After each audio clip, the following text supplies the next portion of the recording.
আসসালামু আলাইকুম। আপনাকে আমাদের রিসেলিংয়ের ফ্রি কোর্সে স্বাগতম। আজকে আমরা যেই বিষয় নিয়ে আলোচনা করব সেটি হলো কাস্টমার ডিলিং। আর আমাদের আজকের এই পর্বটি হলো আমাদের রিসেলিং কোর্সের শেষ পর্ব। আজকে আমরা কাস্টমার ডিলিং সম্পর্কে জানব, আর এটা হলো রিসেলিং কোর্সের সবচেয়ে ইম্পর্টেন্ট পার্ট। এই কাস্টমার ডিলিং সম্পর্কে আপনি যদি না জানেন তাহলে আপনি যত মার্কেটিং করেন, যত কিছুই করেন, আপনার কোনো সেলস আসবে না, প্রোডাক্ট বিক্রি হবে না। আপনি যত সুন্দর করে, যত ভালো করেই মার্কেটিং করুন না কেন, কাস্টমার ডিলিং সম্পর্কে না জানলে আপনার কোনো প্রোডাক্ট সেল হবে না বা আপনার কোনো কাস্টমার আসবে না। তাই আমরা আজকে কাস্টমার ডিলিং সম্পর্কে বিস্তারিত জানব। হ্যালো এভরিওয়ান, আপনি যদি বেকার হয়ে থাকেন তাহলে আপনার হাতে থাকা স্মার্টফোনটি দিয়ে আপনি ঘরে বসে অনলাইন থেকে ভালো একটা ইনকাম করতে পারেন। আমরা অ্যাপসটা ওপেন করে নিলাম, তারপরে নিচে ফ্রিল্যান্সার অপশন রয়েছে, আমরা সেখানে ক্লিক করে দেব। ফ্রিল্যান্সারে চলে আসার পর আমরা নিচে চলে যাব, তারপরে এখানে ইনকাম সামারি অপশন রয়েছে, আমরা এখানে ক্লিক করে দেব। তারপরে আমরা এখানে দেখতে পাবো আজকের দিনের ইনকাম, আমরা এই অপশনটিতে ক্লিক করে দেব। এই দেখেন আমার আজকের দিনের ইনকাম 350 টাকা। এভাবে আমার প্রতিনিয়ত ইনকাম হচ্ছে। আপনিও যদি কাজটি করতে চান তাহলে স্ক্রিনে দেওয়া অ্যাফিলিয়েট কোডটি ব্যবহার করে এখানে একটি অ্যাকাউন্ট রেজিস্ট্রেশন করে নেন। আর অ্যাকাউন্ট রেজিস্ট্রেশন করতে যদি আপনি না জানেন তাহলে স্ক্রিনে দেওয়া হোয়াটসঅ্যাপ নাম্বারটিতে সরাসরি মেসেজ করুন, আপনাকে সর্বোচ্চ সাপোর্ট দেওয়া হবে। আমরা আজকে কাস্টমার ডিলিং সম্পর্কে A to Z বিস্তারিত জানবো, যে কীভাবে কাস্টমার ডিলিং করা যায়। তার আগে আমরা দেখে নিব আমাদের রিসেলিং কোর্সের দ্বিতীয় পর্বে আমরা ফেসবুক মার্কেট প্লেসে একটা প্রোডাক্ট কীভাবে আপলোড করা যায় সেটি আমি সেটা দেখিয়েছিলাম, এবং ওই প্রোডাক্টটা আর কীরকম কাস্টমার রেসপন্স করতেছে এবং কীরকম মানুষের কাছে পৌঁছাইছে সেটা আগে দেখে নেব। আমরা চলে যাব ফেসবুকে, তারপর আমরা চলে আসলাম ফেসবুক মার্কেট প্লেসে। তারপরে আমরা উপরে আমাদের প্রোফাইলে ক্লিক করব মার্কেট প্লেসের। তারপরে এখানে আমরা দেখতে পারবো একটা ইনবক্স আছে, আমরা সেটাতে ক্লিক করে দেব। আমরা মার্কেট প্লেসের ইনবক্সে চলে আসলাম। ইনবক্সে আসার পরে আমরা দেখেন আমরা এই স্মার্ট ওয়াচটি নিয়ে মার্কেটিং করেছিলাম আমাদের রিসেলিং কোর্সের দ্বিতীয় পর্বে। আপনি দেখতে পারবেন আমরা এই স্মার্ট ওয়াচটি নিয়ে মার্কেটিং করেছিলাম এবং কিভাবে পোস্ট করা যায় সেটা দেখিয়েছিলাম। ওই পোস্টটা থেকে মানুষটা আমাকে নক দিয়েছে। আমি শুধু ভিডিওতে পোস্ট করার জন্য ওই পোস্টটা দিয়েছিলাম, কিন্তু দেখেন পোস্টটা মানুষের কাছে কতটা গ্রহণযোগ্য হয়েছে, কত মানুষ আমাকে নক দিয়েছে। যত নিচে যাব সব মার্কেট প্লেস থেকে এক একটা মানুষ বা এক একটা কাস্টমারের নক, এগুলা সবগুলো মার্কেট প্লেস থেকে আমাকে নক দিয়েছে দেখেন, এবং কি অনেকে এই প্রোডাক্টটা নিতে চাচ্ছে। এইভাবে যদি আপনিও সঠিক নিয়মে ফেসবুক মার্কেট প্লেসে পোস্ট করতে পারেন, প্রোডাক্ট আপলোড করতে পারেন, তাহলে আপনাকেও কাস্টমাররা নক দেবে। দেখেন অনেকগুলা কাস্টমার আমাকে নক দিয়েছে। এভাবে আপনিও চাইলে আপনার প্রোডাক্টের ব্যবসা অনেক গুণ বাড়িয়ে নিতে পারেন, এভাবে সঠিক নিয়মে ফেসবুক মার্কেট প্লেসে মার্কেটিং করে। এখন আমরা দেখে নেব কিভাবে কাস্টমারের সাথে কথা বলা যায়, কাস্টমার ডিলিং করা যায়। এখান থেকে আমরা একটা ইনবক্সে চলে যাব। ইনবক্সে দেখে নেব আমরা কিভাবে কাস্টমার ডিলিং করি। আমরা এই কাস্টমারের ইনবক্সে চলে যাব। আমরা এখানে একটা কাস্টমারের ইনবক্সে চলে আসলাম। তারপরে আমরা শুরু থেকে দেখে নেব কিভাবে কাস্টমার ডিলিং করা যায়। দেখেন এখানে আমাকে এই কাস্টমারটা নক দিয়েছে শুরুতে প্রোডাক্টটা উপরে ক্লিক করে। কম বাজেটের মধ্যে পেয়ে যাচ্ছেন এইভাবে একটা পোস্টের টাইটেল ছিল, ওইটাতে চলে আসলো। তারপর আমি দেখেন আমি শুরুতে কাস্টমারকে কি বলছি, আসসালামু আলাইকুম, কেমন আছেন। তারপরে আবার আরেকটা মেসেজ দিয়ে দিয়েছি, আসসালামু আলাইকুম জি, আমার কাছে এই প্রোডাক্টটি আছে, আপনার কি প্রোডাক্টটি পছন্দ হয়েছে। তারপর কাস্টমার রিপ্লাই দিয়েছে আলহামদুলিল্লাহ ভালো, আপনি। তারপরে আমিও বললাম আলহামদুলিল্লাহ। তারপরে কাস্টমার বলতেছে এটা কি মোবাইল ওয়াচ। তারপর আমি যে প্রোডাক্টটা নিয়ে মার্কেটিং করেছিলাম ওই প্রোডাক্টের কিছু ছবি দিলাম এবং বললাম জি এটা স্মার্ট ওয়াচ, এটার মধ্যে মোবাইলের সব কিছু পাবেন এবং মোবাইলের মতন ব্যবহার করতে পারবেন। তারপরে বলছে দাম কত। তারপরে আমি একটা মেসেজ দিয়ে দিলাম।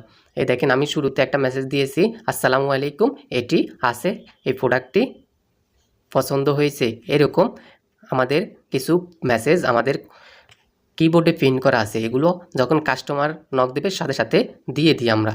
এই দেখেন এখানে আরেকটা মেসেজ আছে, দাম কত।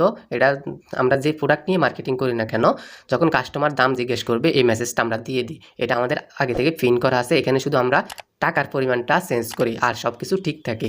এখানে আর কোনো কিছু চেঞ্জ করা লাগে না, এখানে আমরা পিন করে রাখি। এই মেসেজগুলো আপনিও পিন করে রাখতে পারবেন। এগুলো কিভাবে কি করবেন, কিভাবে পিন করে রাখবেন, কিভাবে সংগ্রহ করবেন, এগুলো আমরা বিস্তারিত বলবো। এখানে আমরা যখন কাস্টমারের দাম জিজ্ঞেস করছে তখন আমরা এই মেসেজটা দিয়েছি। এই মেসেজটাতে লেখা আছে দাম হলো 2500 টাকা, ডেলিভারি চার্জ 80 টাকা সারা বাংলাদেশে, তারপরে সর্বমোট 2580 টাকা। প্রোডাক্টের 1 টাকাও আগে দিতে হবে না, পণ্য হাতে পেয়ে মূল্য পরিশোধ করবেন ইনশাল্লাহ। শুধু ডেলিভারি চার্জ দিয়ে অর্ডার কনফার্ম করতে হবে। ধন্যবাদ। যেহেতু আমরা রিসেলিং করতেছি এবং যে কোনো রিসেলিংয়ে আপনাকে আগে ডেলিভারি চার্জটা নিতে হবে, তাই এখানে আমি সেটাই বলে দিলাম, শুধুমাত্র ডেলিভারি চার্জ দিয়ে অর্ডার কনফার্ম করতে হবে। তারপরে আমি আরেকটা মেসেজ দিয়ে দিছি তাকে, আপনি কি প্রোডাক্টটি অর্ডার করবেন।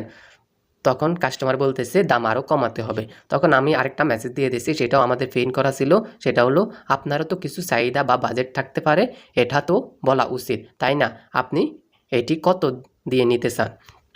তারপর উনি বলতেছে 1000। যেহেতু আমাদের স্মার্ট ওয়াচ এটা অনেক একটু ভালো মানের, তাই সেটা 1000-এর মধ্যে না, আমাদের রিসেলিং প্রাইসে 2000-এর কাছাকাছি, তাই আমরা এটা 2000-এর উপরে বিক্রি করতে হবে। তখন আমি তাকে বললাম সরি ম্যাম, এই দামে দেওয়া যাবে না। তারপর উনি বলতেছে কেন। আমি তখন আরেকটা মেসেজ দিয়ে দিলাম তাকে, বললাম এই দামে আমি কিনতেও পারি নাই, যেহেতু আমার রিসেলিং প্রোডাক্ট আমি নিয়ে মার্কেটিং করি, সেটা তো আমার প্রোডাক্টের মতোই। যেহেতু এখানে পাইকারি একটা রেট দেওয়া আছে, ওই রেটটা হলো আমার কিনা দামের মতো, তাই আমি সেটা বললাম আমি কিনতে পারি নাই। তারপর উনি বলতেছে প্রোডাক্টটি কি অরিজিনাল। আমি বললাম জি এটি অরিজিনাল। তারপরে বললাম আপনি নিলে এটা 2000-এর উপরে যেতে হবে। তারপরে উনি বললেন না তাহলে 1500। তারপরে আমি বললাম সরি পারতেছি না।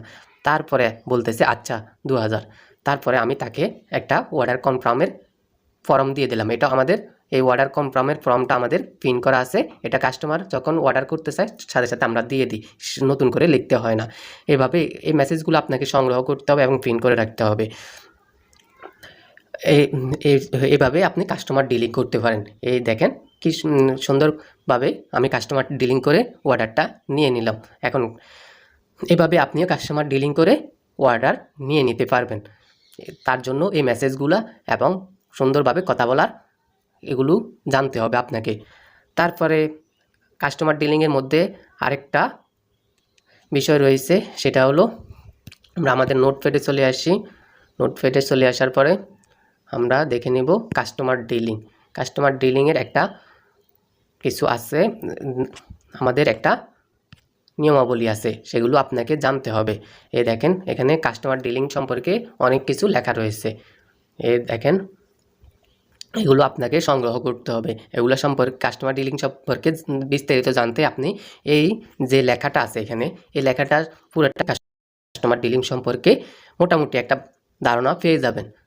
এই দেখেন এখানে কি লেখা রয়েছে, প্রথমে কাস্টমার ডিলিং, তারপর রয়েছে সবচেয়ে বেশি মানুষ একটি অভিযোগ করে যে কাস্টমার মেসেজ দেয় কিন্তু প্রোডাক্টটি নেয় না।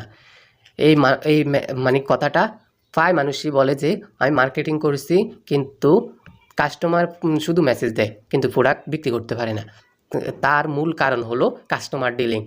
আপনি যদি কাস্টমার ডিলিংয়ের সাথে কাস্টমার ডিলিং না করতে পারেন, কাস্টমারের সাথে কথা না বলতে পারেন, তাহলে তো প্রোডাক্ট বিক্রি হবে না। তাই এটি মনোযোগ দিয়ে পড়তে হবে বা শুনতে হবে আপনাকে। সেটা হলো পার্ট 1। পার্ট 1-এ আপনাকে বলতেছে দিস ইজ অ্যাভেলেবল বক্স। আপনি যখন মার্কেট প্লেসে পোস্ট করবেন তখন আপনাকে কাস্টমার যখন নক দেবে তখন আপনার ইনবক্সে আসবে দিস ইজ অ্যাভেলেবল। তখন আপনি তার রিপ্লাই দিবেন ইয়েস দিস ইজ অ্যাভেলেবল। এটা যদি দিতে পারেন তাহলে আপনি ভালো সেলারের মধ্যে যাবেন। তারপরে ওই যে আপনাকে বললাম না, আপনার তারপরে প্রোডাক্টের ছবি দিতে হবে কাস্টমারকে, যে প্রোডাক্টটি কাস্টমার চাচ্ছে সেটির যে যতগুলো ছবি রয়েছে আপনার কাছে এগুলো দিয়ে দিবেন। তারপরে এই লেখাটা দিতে হবে, জি এই প্রোডাক্টটি আছে, আপনার কি প্রোডাক্টটি পছন্দ হয়েছে, এই লেখাটি দিয়ে দিতে হবে। তারপরে আপনি কাস্টমারকে যখন কাস্টমারে দাম জিজ্ঞেস করবে সেটি বলতে হবে এই প্রোডাক্টটির রেগুলার প্রাইস হলো 850 টাকা, তবে এখন সীমিত সময়ের জন্য অফার চলমান থাকার কারণে প্রোডাক্টটি দাম 750 টাকা। এটা আপনি টাকার পরিমাণটা আপনি নিজের থেকে বসিয়ে নেবেন। এখানে বোঝানোর জন্য টাকার পরিমাণটা দেওয়া হয়েছে, আপনার প্রোডাক্টের যে দাম সেই দাম অনুযায়ী বসিয়ে নেবেন। অফার প্রাইস এত এবং রেগুলার প্রাইস এত, এটা দিয়ে কাস্টমার যখন দাম জানতে চাবে এই মেসেজটিও দিতে পারবেন আপনি। তারপরে পারলে আপনি প্রোডাক্টের একটা রিয়েল ছবি দিবেন, তারপরে প্রোডাক্টের বিবরণ দিবেন। আপনি যখন এই 4টি কাজ একসাথে করে দেবেন, কিছু বললে কথা কন্টিনিউ করবেন, সিন করে চলে গেলে পার্ট 2। অনেক কাস্টমার এই প্রোডাক্টের দাম শোনার পরে সিন করে চলে যায় আর কিছু বলে না, তাদের জন্য আমাদের এই পার্ট 2। এইভাবে এতক্ষণ যেটা ছিল এটা পার্ট 1, তারপরে পার্ট 2, তারপরে পার্ট 3 রয়েছে আমাদের, তারপরে এভাবে পার্ট 4, পার্ট 5 এবং কি ফোনে কথা বলে পর্যন্ত আমরা কাস্টমারের সাথে কীভাবে ডিলিং করতে পারবো সব কিছু বিস্তারিত রয়েছে এখানে। আর এগুলো সংগ্রহ করতে আপনি অবশ্যই আমার সাথে হোয়াটসঅ্যাপে যোগাযোগ করতে পারেন। আর আপনি যদি আমাদের সাথে প্রফেশনালি সেলফে যুক্ত হতে পারেন তাহলে আপনাকে এগুলা সম্পূর্ণ A to Z লাইভ ক্লাসের মাধ্যমে শিখিয়ে দেওয়া হবে, ফ্রি ক্লাসের মাধ্যমে। আপনাকে ওইটার মাধ্যমে কোনো ফ্রি দিতে হবে না। আপনি যদি প্রফেশনালি সেলফে আমাদের সাথে আমাদের টিমে যুক্ত হন তাহলে আপনাকে সর্বোচ্চ সাপোর্ট এবং গাইডলাইন দেওয়া হবে, এবং এই যে সব বিষয় রয়েছে এগুলোর জন্য আপনাকে আরও মানে আল্ট্রা লেভেলের, প্রো লেভেলের আপনাকে অনেক কিছু শেখানো হবে। আপনি আরও অনেক কিছু জানতে পারবেন এখান থেকে। আশা করি বুঝতে পেরেছেন। এই হলো আমাদের কাস্টমার ডিলিংয়ের এবং রিসেলিংয়ের পর্বগুলো। এগুলো আপনি যদি ভালোভাবে মানে শিখতে পারেন তাহলে আপনি একটা ভালো ফলাফল আশা করতে পারেন। এবং আপনি যদি আরও ভালো কিছু শিখতে চান তাহলে হোয়াটসঅ্যাপে আমার সাথে যোগাযোগ করতে পারেন। আপনাকে A to Z সব বিস্তারিত বুঝিয়ে দেওয়া হবে এবং সেলফে